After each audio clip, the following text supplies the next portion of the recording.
Hi, this is Richard Edelman, and you're listening to The Trust Makers.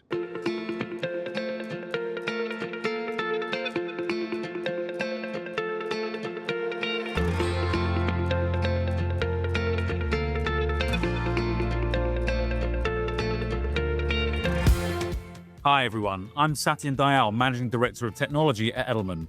My guest today is Karthik Ramanna, Professor of Business and Public Policy at the University of Oxford, Blavatnik School of Government, Fellow at St John's College and author of The Age of Outrage, a bold call for moral courage and institutional renewal in a time of deep division. Professor Ramanna is an expert on business-government relations, sustainable capitalism, and corporate reporting and auditing, and studies how organizations and leaders build trust with stakeholders.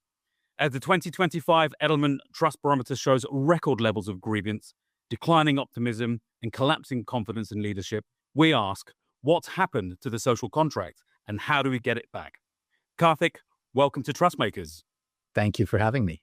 Your latest book, The Age of Outrage, was published last year and examines the outrage gripping organizations worldwide and how leaders can respond to it. Can you talk a little bit about what motivated you to study and write a book on this topic?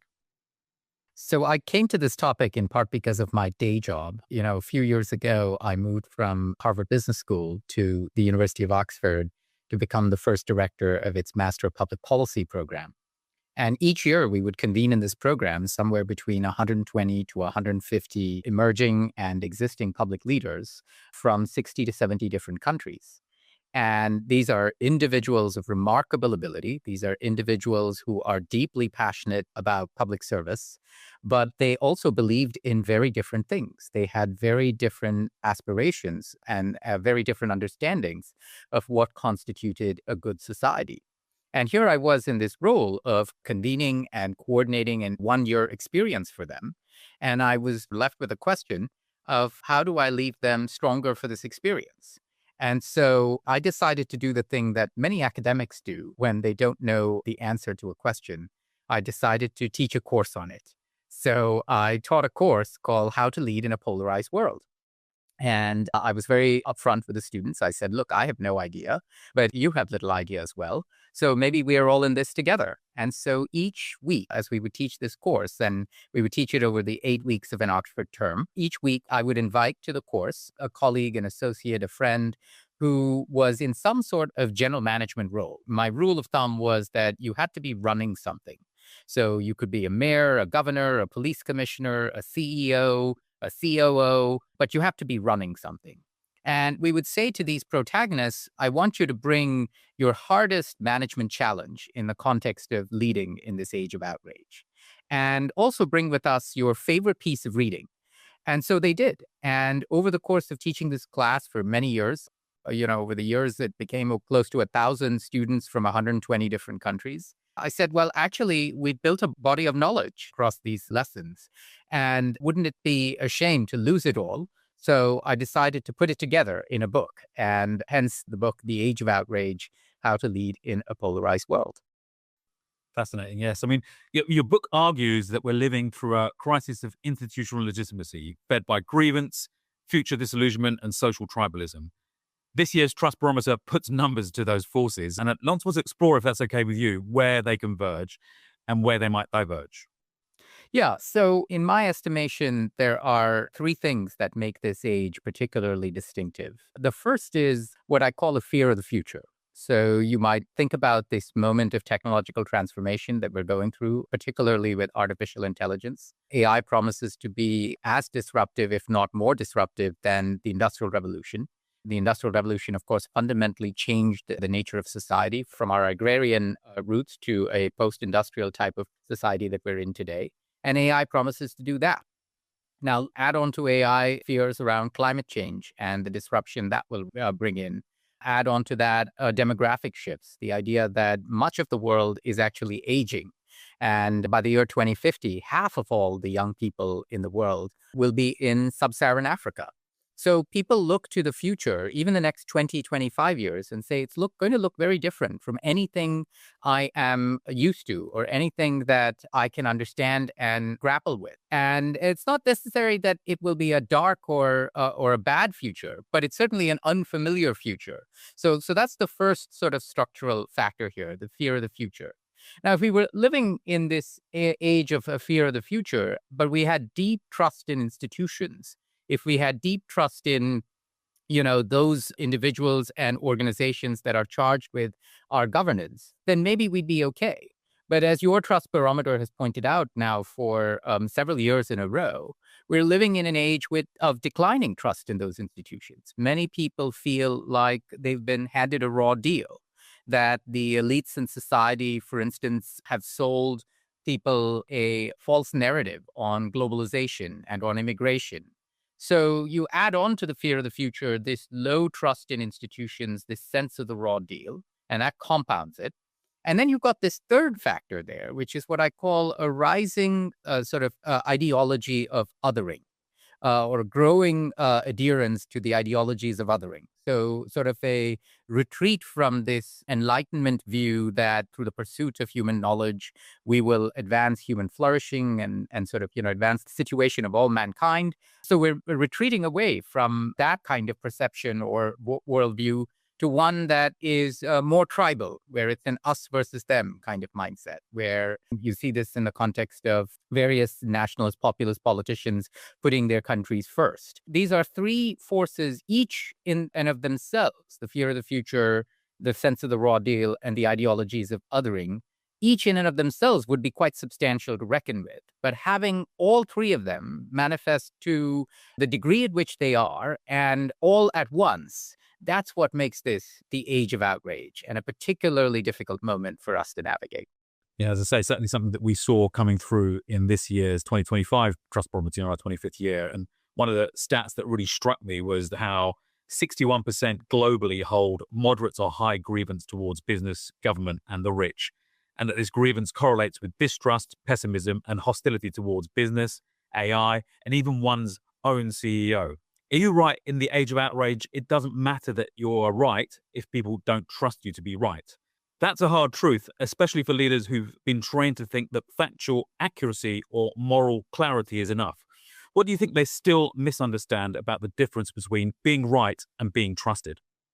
Yeah, I think there are two things that are really salient here. The first is a recognition that this age in which we're living in, this age of outrage we've just described, is something much bigger than any one individual or any one organization can handle. And that might be actually a hard realization for many organizational leaders, because part of the reason they are where they are, you're CEO of a Fortune 500 company, is because you think you can solve all problems put before you. But suddenly you're navigating your organization through an environment about which you can do very little. And so much of this is well beyond your control. So that's sort of the first recognition or realization that people need to grapple with. The second thing that people have to grapple with is no matter what they do, they will be perceived as part of the problem. Now, this might be justly so, because it might be that your organization is making things worse in ways that you don't appreciate or understand. But it might just be, a general sense of malaise and disenchantment with institutions, as you cited earlier. So this idea that you'll be able to mollify or placate the sentiment of the people that are influenced by your decisions, whether these are your customers, your investors, or your own employees for that matter, that has become actually quite removed from your capacity or your capability. So you put these two truths together, the idea that you're not going to be able to solve the whole problem that's in front of you, and that you are going to be seen, rightly or wrongly, as part of the problem. That, I think, invites a sense of humility amongst leaders. It invites a sense of perspective amongst leaders to say, well, what part of the problem then can I measurably deliver on? Right. So I think this perception that we could go into this and say, okay, here's my plan and here's how I'm going to deliver on this, that probably will make things worse, because you're operating in this very low trust environment. And you might have the best of intentions. You might sort of be genuinely committed to making things better, but realistically, your capacity to deliver things in this moment are constrained by everything else that's going on in the world. So it isn't just important to go back to what you said earlier, to have the right intentions. It's important to be experienced as having the right intentions. And that again means being experienced in a way that you're actually credibly able to deliver on your promises in this world, in this age of outrage. In the book, there's 4 questions that you encourage leaders to go ask themselves. Am I directly responsible for this outrage? Will my inaction worsen it? Is acting to alleviate the outrage part of my implicit contract with stakeholders? And do I want it to be? What do you think happens when leaders actually sit with those questions? What do they reveal or maybe force leaders to confront that they'd rather avoid? So I think you want to walk through those questions progressively, and let's take each one in turn. So the first question is, am I responsible for the problem? Well, obviously, if the answer to that is yes, then you're expected to solve it. If this is a problem of your making, you're expected to solve it. And quite frankly, most organizations do that. Most companies get it. Most organizations understand that if there's a problem that's directly of your making, you own up to it. The next question is, in my inaction, would I make this problem actually worse?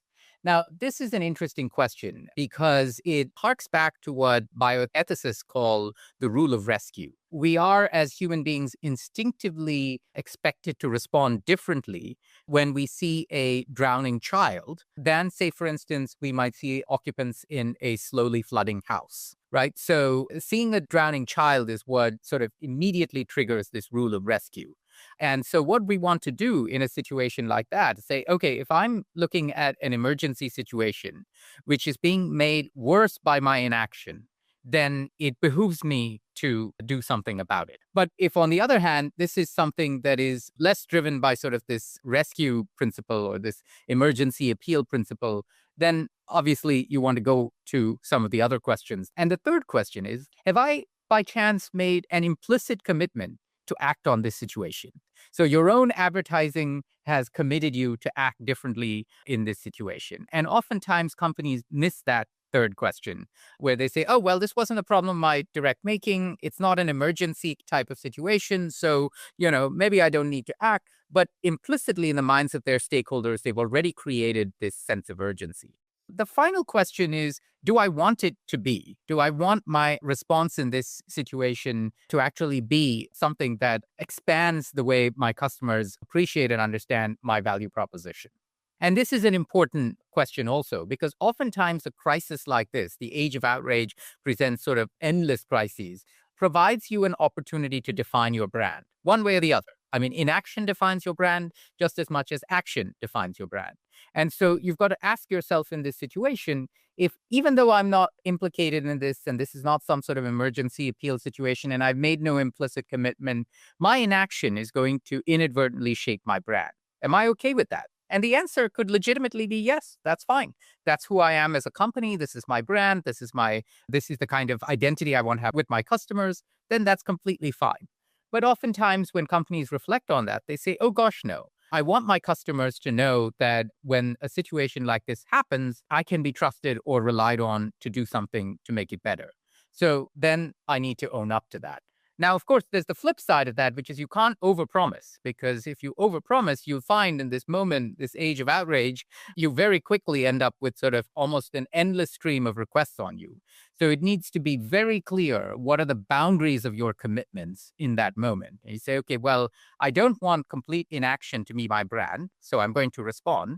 But I also want to bound my response very tightly so that it's clear that when the next crisis hits, I'm not implicitly called in to act as well.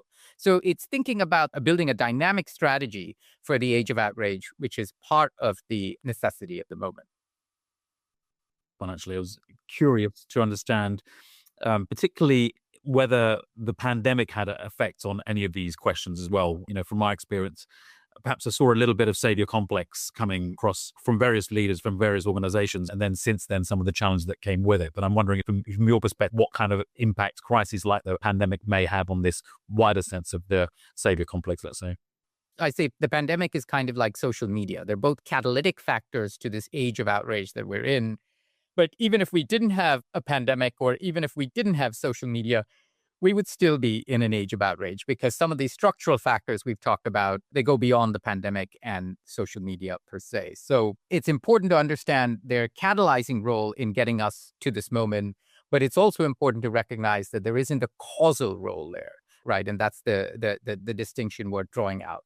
Coming back to some of the data we saw from the Trust Barometer this year, only 36% globally believe that the next generation will be better off.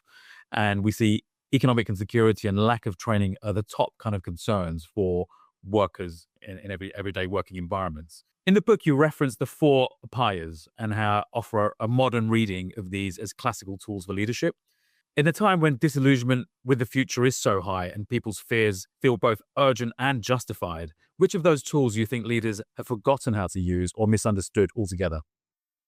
So first, I'm so delighted that you called on the Four Upas because that's often a part of the book that goes sort of unnoticed. For those who might be unfamiliar with them, the Upayas basically are drawn from this treatise on diplomacy written by Kautilya, who is a philosopher thought to have lived sometime around 300 to 100 BC in sort of effectively what is now parts of India or Pakistan. And this philosopher writes this rather cunning treatise on the art of what we would call statecraft or diplomacy. And sort of like a precursor to Machiavelli's The Prince, though some would argue far more Machiavellian than Machiavelli. And in it, there are these four upayas. They are Sama, Dana, Danda, and Beda. And literally, respectively, meaning reason, compensation, mind games, and threats. And it says these are four ways in which you can get things done. In our context, obviously we see a lot of threats, we see a lot of mind games, we see a declining role for reason here. The part perhaps that we have seen organizations underinvest in is this notion of building reciprocal power, what in the context of the upayas are called dana, which is this idea that over long term, you can build trust with your adversaries. And you can find ways in which you can reward your adversaries implicitly and explicitly so that you create alignment with them. And perhaps that investment in that long-term trust building is what we've seen less of in this moment. We see more of the threats and more of the mind games. And, we have seen some attempts at using reason, but again, that only works in the context of high trust.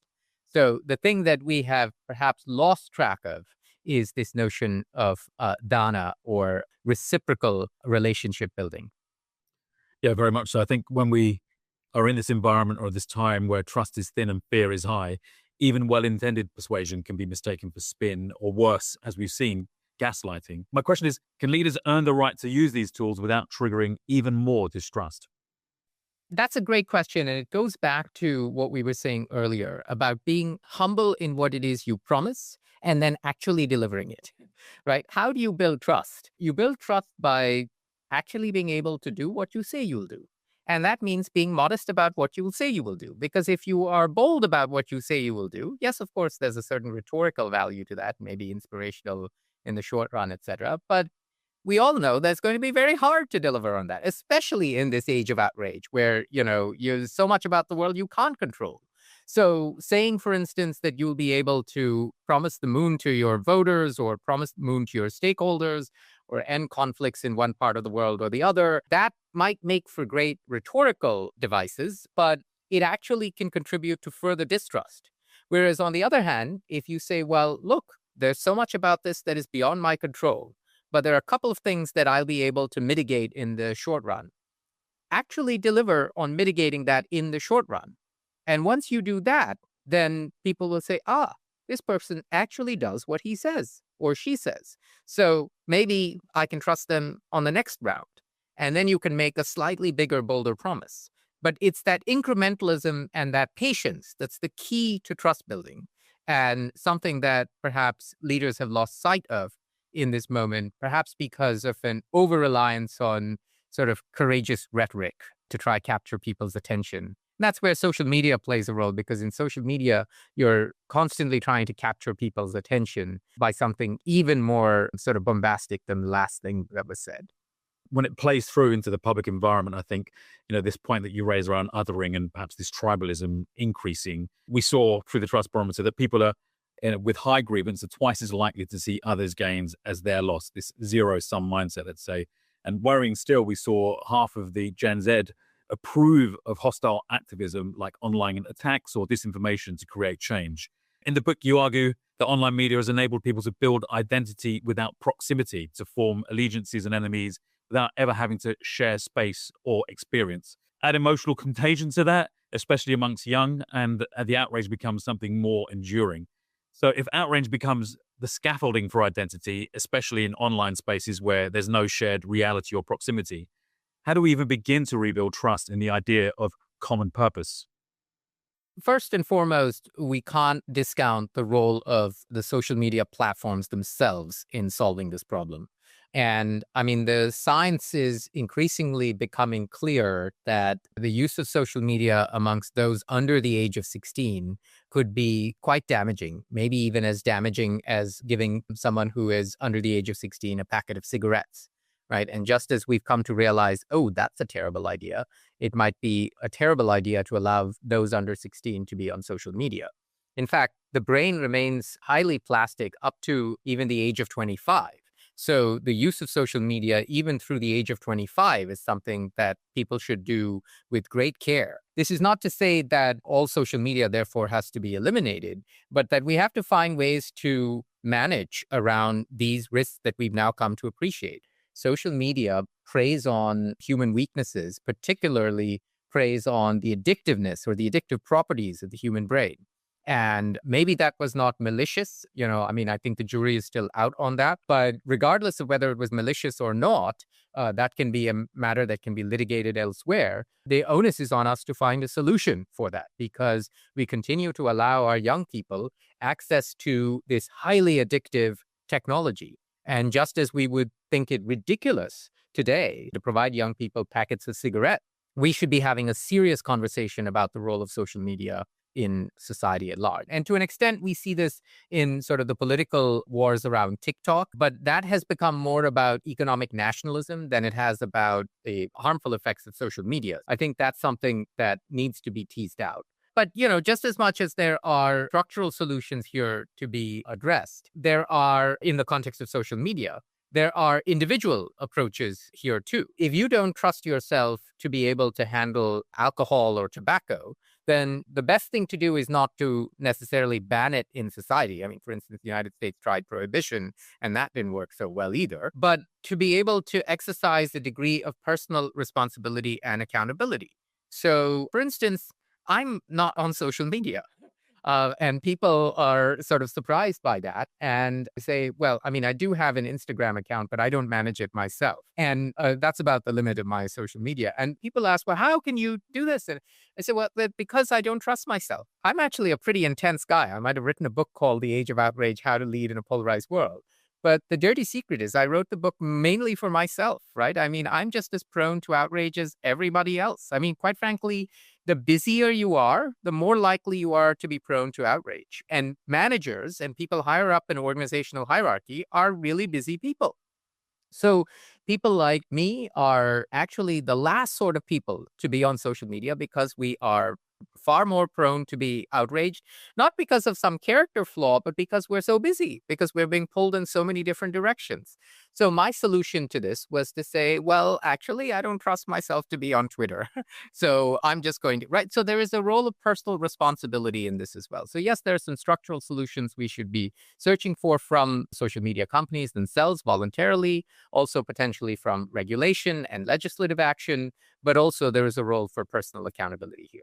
And then the final thing I'll say on this is, again, social media is catalytic to this age of outrage. It is not causal. So if we were able to somehow wave a magic wand and make all the social media in the world disappear, sadly, we would still be in this age of outrage. So that means that there are things we need to address as a society beyond social media that should be part of a serious conversation on solutions. As you know, the news story on everyone's mind right now is perhaps the passing of Pope Francis and the future leadership, especially when today we heard that the announcement that the conclave will begin as of the 7th of May. In the book, you touched on the Vatican and particularly around some challenges that it faced as it related to financial governance. Do you have any point of view regarding future leadership?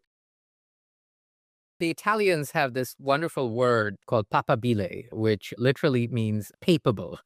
And, so it's like, which of the cardinals are papable is the sort of the term. And then there's this saying in Italian, he who enters as papable leaves a cardinal. This is to say that you enter the conclave with, the expectation that you will be elected pope, and chances are you will not. So it's hard, and I would sort of resist the urge to offer predictions on who should be the next pope or even what are the traits of the next pope. But what we can do is perhaps reflect on what is the context in which the next pope has to operate.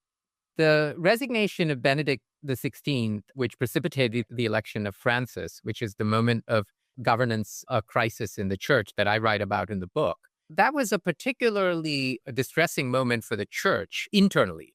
It was a moment where there was a sense that the church had, mismanaged at a criminal level the child abuse scandal. There was a sense that the church had mismanaged at a criminal level its own finances. And there was a sense that many people within the Vatican itself could not be trusted to do the right thing, which is where we ended up with the Vatileaks scandal and the Pope's own personal butler leaking the Pope's personal documents and so forth. And it was in that context that we saw, the first resignation of a pope in almost half a millennium. And so that was sort of the focus of Francis's papacy, was really to recenter the church in the context of its own internal governance issues.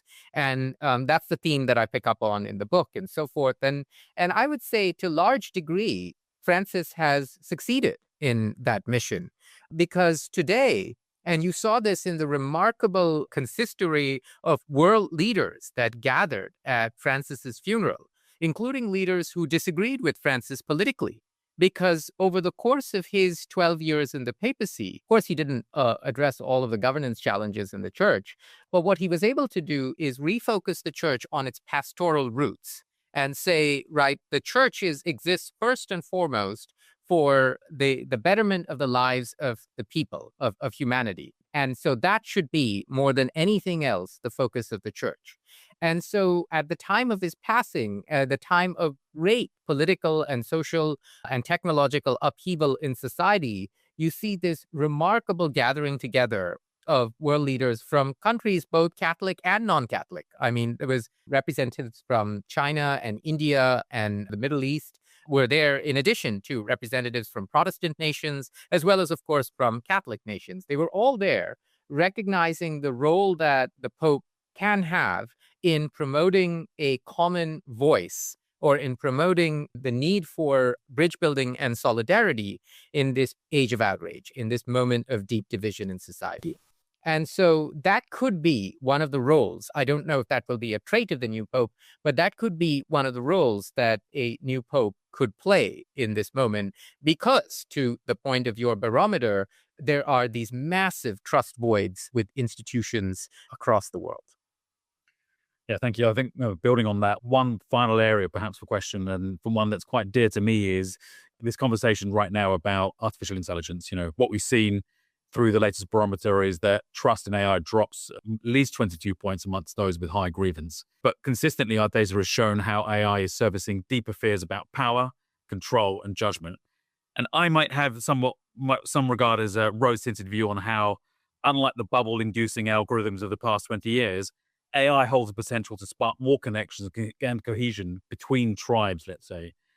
In the age of outrage, is my optimism misplaced? Not because of the technology itself, but because of who people believe is behind the curtain.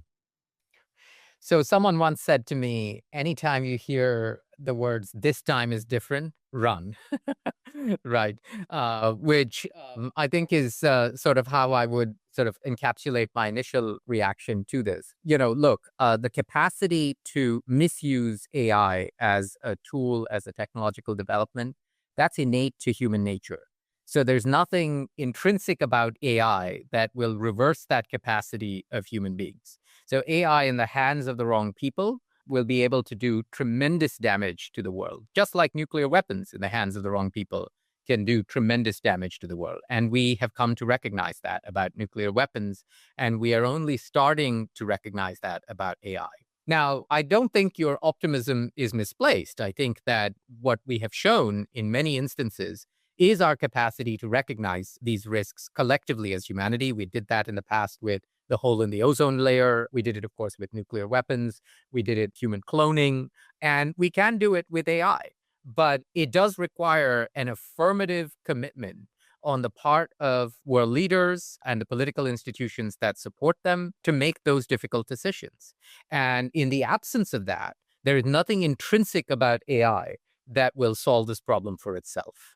Karthik, thank you so much. I think if there's anything I can sum from this, it's that to lead through grievance, to rebuild optimism and deliver, let's say, innovation responsibly, we've really got to think about how trust is built in the future by grounding it in the steps we choose to take today. Thank you so much for your time, Karthik. Really appreciate it. Thank you for having me. Thank you for tuning into The Trust Makers, an Edelman podcast in partnership with Advertising Week, where we speak with leaders and other trust builders across institutions. See you next time.